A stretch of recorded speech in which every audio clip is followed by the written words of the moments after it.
امیر محروم منہ ہی منہ میں پڑھ پڑھ کر ہاتھ میں موجود سیاہ دانے پر پھونک مارتا اور پھر سیاہ دانہ نیچے پھینک دیتا۔ وہ اس وقت دنیا و مافیا سے بے نیاز ہو کر صرف اسی عمل میں مصروف تھا۔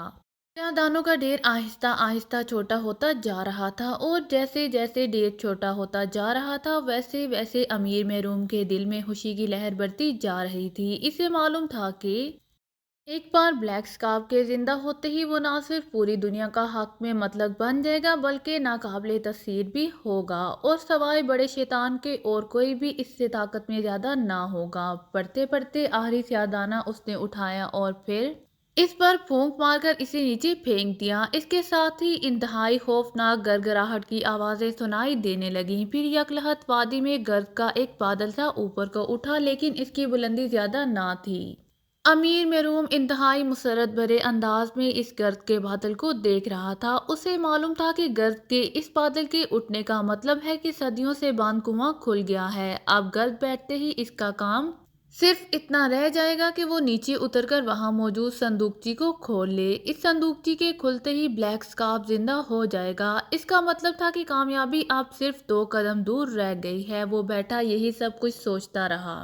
گرد کا بادل آہستہ آہستہ بیٹھ گیا تو وادی کے درمیان ایک بڑے قطر کے کنویں کا دہانہ نظر آ رہا تھا لیکن اس کے اندر گپ اندھیرا تھا۔ امیر محروم کچھ دیر تک خاموش بیٹھا کنویں کے دہانے کو دیکھتا رہا کیونکہ اسے یہی معلوم تھا کہ کنواں صدیوں سے بند تھا اس لیے اس کے اندر لامحالہ انتہائی زہریلی گیس موجود ہوگی، لیکن اسے یہ بھی معلوم تھا کہ کنویں کا دہانہ چونکہ کافی چوڑا تھا اس لیے جلد ہی یہ گیس نکل جائے گی۔ کچھ دیر بعد وہ اپنی جگہ سے اٹھا اور تیز تیز چلتا ہوا چٹان کے پیچھے سے نکل کر نیچے وادی کی طرف بڑھتا چلا گیا۔ اسے معلوم تھا کہ اس کے پاکیزیائی دشمن سڑک والے کنویں میں گر کر ہلاک ہو چکے ہیں اور اس کے اپنے آدمی پہاڑیوں پر موجود ہیں، اس لیے اب اسے کسی طرف سے بھی کسی قسم کا کوئی خطرہ نہ تھا۔ وادی میں اتر کر وہ کنویں کے دہانے پر پہنچ کر رکا اور پھر اس نے کنارے سے نیچے جھانکا لیکن نیچے گپ اندھیرا تھا اور کنویں کی گہرائی کا بھی پتہ نہ چلتا تھا۔ امیر محروم سیدھا ہوا اور اس نے آنکھیں بند کر کے کچھ پڑھنا شروع کر دیا۔ اس کے ساتھ ہی اس نے دونوں ہاتھوں کی انگلیاں ایک دوسرے میں پیوست کر کے انہیں مخصوص انداز میں ایک دوسرے کے ساتھ رگڑنا شروع کر دیا۔ مجاگو حاضر ہے آقا! اچانک ایک باریک سی آواز اسے سنائی دی تو اس نے آنکھیں کھول دیں۔ اس کے ساتھ ہی اس نے ہاتھ ایک دوسرے سے علیحدہ کر لیے۔ اس کے پہلو میں ایک دبلا پتلا سا آدمی کھڑا تھا لیکن اس کا سر اس کے جسم سے زیادہ بڑا تھا، یوں لگتا تھا جیسے کیلے پر کسی نے بڑا سا تربوز رکھ دیا ہو۔ مجاگو، میں نے تمہیں اس لیے بلایا ہے کہ تم مجھے فوراً کنویں کی تہہ میں پہنچا دو اور جب میں حکم دوں تو مجھے فوراً باہر نکال لو۔ امیر محروم نے کہا۔ حکم کی تعمیل ہوگی آقا! اس بڑے سر والے دبلے پتلے آدمی نے باریک سی آواز میں کہا۔ کرو تعمیل فوراً! امیر محروم نے کہا۔ آنکھیں بند کریں آقا! مجاگو نے کہا اور امیر محروم نے آنکھیں بند کی تو اسے محسوس ہوا جیسے اس کا وزن یکلہت غائب ہو گیا ہو اور وہ کسی پتنگ کی طرح ہوا میں اڑ رہا ہو۔ اس کے قدموں کے نیچے سے زمین غائب ہو چکی تھی لیکن تھوڑی ہی دیر بعد ایک بار پھر اسے قدموں کے نیچے زمین کا احساس ہوا۔ آنکھیں کھول دیں آقا! مجاگو کی آواز سنائی دی تو امیر محروم نے آنکھیں کھول دی لیکن وہاں گپ اندھیرا تھا۔ اسے کچھ بھی نظر نہ آ رہا تھا، یوں لگتا تھا جیسے وہ اندھا ہو گیا ہو۔